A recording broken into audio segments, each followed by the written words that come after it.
বলছে এই গৌধরীকে যেজন তৈরি করেছে আমার মনে হয় তৈরি করবার পর একবারও নয়ন যদি দেখতে দেখেন, কারণ যদি দেখতো তাহলে তাকে জন্মান্তরের জন্য তার কাছে রেখে দিত, কোনোদিন ছেড়ে দিত না। কেন না, গৌধরী এত সুন্দর দেখতে।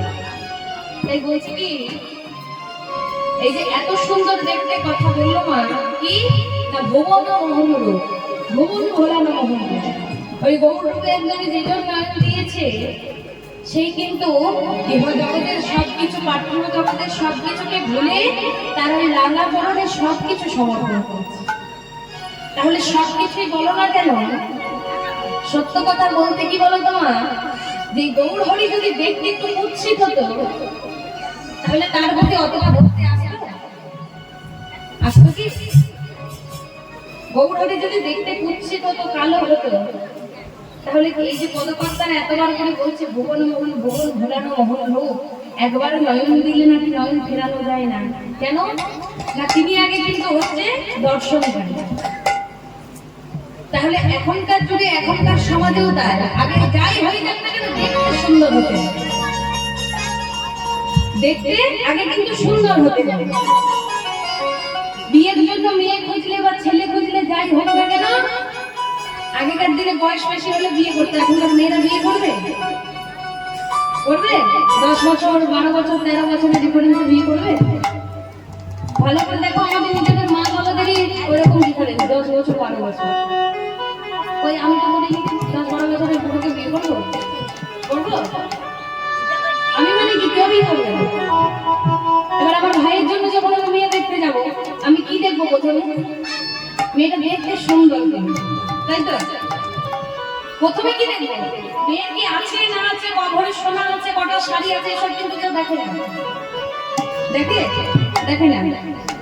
প্রথমে কি দেখে না, মেয়েটা দেখতে আদৌ সুন্দর কিনা, তার সাথে যাবে কিনা। তবে খুব পরিষ্কার মেয়ে খুঁজলে হবে না, আমার ভাই নিজেই তো কাজ।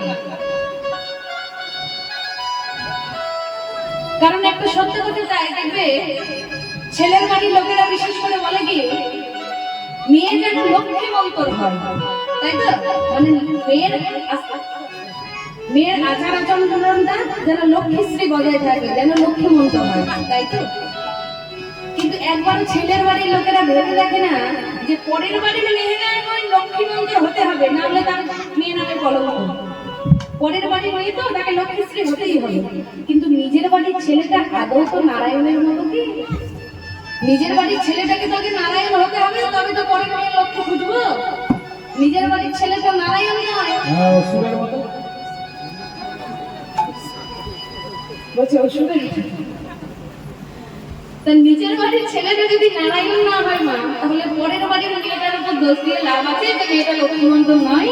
লক্ষ্মীমন্ত বৌমা তখনই পাবে যখন নিজের ছেলের মধ্যে নারায়ণমন্ত গুণটা থাকবে। সব হচ্ছে সঙ্গ দোষ।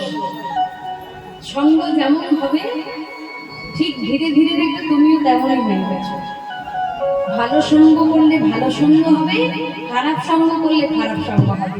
তাহলে সবকিছু প্রথমে হতে হয় কি না, দর্শনধারী। আগে যদি দর্শনধারী অর্থাৎ দেখতে সুন্দর যদি না হয়, তাহলে তার প্রতি আমাদের ভক্তি, শ্রদ্ধা, ভালোবাসা কোনোটাই আসে না। আসে বাড়িতে রান্না করবে, দেখবে যে যে রান্নাটাই, যে খাবারটাই বা যে সবজিটাই বা ঝোলটাই যেটাই বলো না কেন, যেটা দেখবে একটু লালচে লালচে রং হয়েছে, একটু তেল তেল ভাসছে, দেখবে সেইটার দিকে মানুষের নজর আকর্ষণ বেশি যায়। কেন না, দেখতে সুন্দর, খেতে যা হবে। কিন্তু অন্যদিকে দেখবে হয়তো অতটা ভালো করে হলুদ পড়েনি, হয়তো যাই হোক না, কিন্তু খেতে সুন্দর হয়েছে, কিন্তু ওই খাবারটার দিকে কেউ নজর দেবে না। দেখবে কোনটার দিকে না, যেটার দিকে ওই লাল ঝাল তেল মশলা দিতে হবে।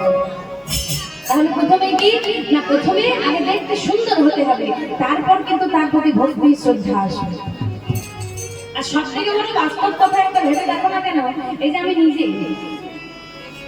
আমি নিজে গান করতে এসছি, এই যে কীর্তন গাইতে বেরিয়েছি, এত ইউটিউব হচ্ছে, এত সোশ্যাল মিডিয়ায় এত ছবি, এত ভিডিও, এত কিছু হচ্ছে, এই যে রাতারাতি ভাইরাল হচ্ছে সমস্ত কিছু, এই যে ভিডিও হচ্ছে, কিছুদিন পর তোমরা হয়তো যদি সার্চ করো আমার নাম করে, দেখবে তোমাদের এই জায়গায় ভিডিও কিন্তু ইউটিউবে আছে।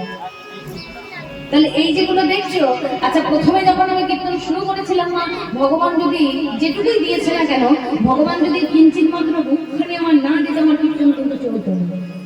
একদম বাস্তব কথা।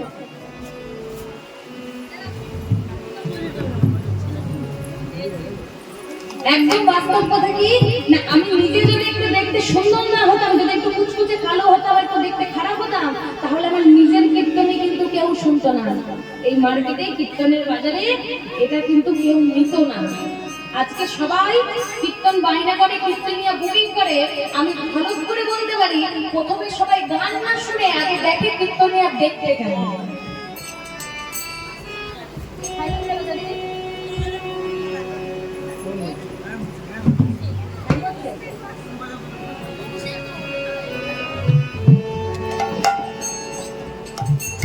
প্রথমে যখন কীর্তনিয়া বায়না করতে যায় না, আমার গ্রাম হোক, আপনার গ্রাম হোক, যে কোনো গ্রামে হোক, যে কোনো মন্দিরে হোক, যে কোনো কমিটিতে হোক, বুড়ো বয়সের কমিটি হোক আর ইয়াং জেনারেশনের কমিটি হোক, যেখানে যাই হোক না কেন, এখন কীর্তনিয়া কেমন গান শুনছে সেই শুনে কীর্তনিয়া বায়না হয়। বায়না হয় কি দেখে, কীর্তনিয়া দেখতে কেমন, স্টেজে তাকে মানাবে কিনা। তাহলে প্রথমে হতে হয় দর্শনধারী। এই ঠিক গৌর হরি আর কৃষ্ণ, এরা দুজনে যদি দর্শনধারী অর্থাৎ দেখতে যদি সুন্দর না হতো, তাদের প্রতি এই যে এত ভক্তি, ভালোবাসা, শ্রদ্ধা, এটা কিন্তু তাদের প্রতি আমাদের আসতো না। আসতো না। তাই পদ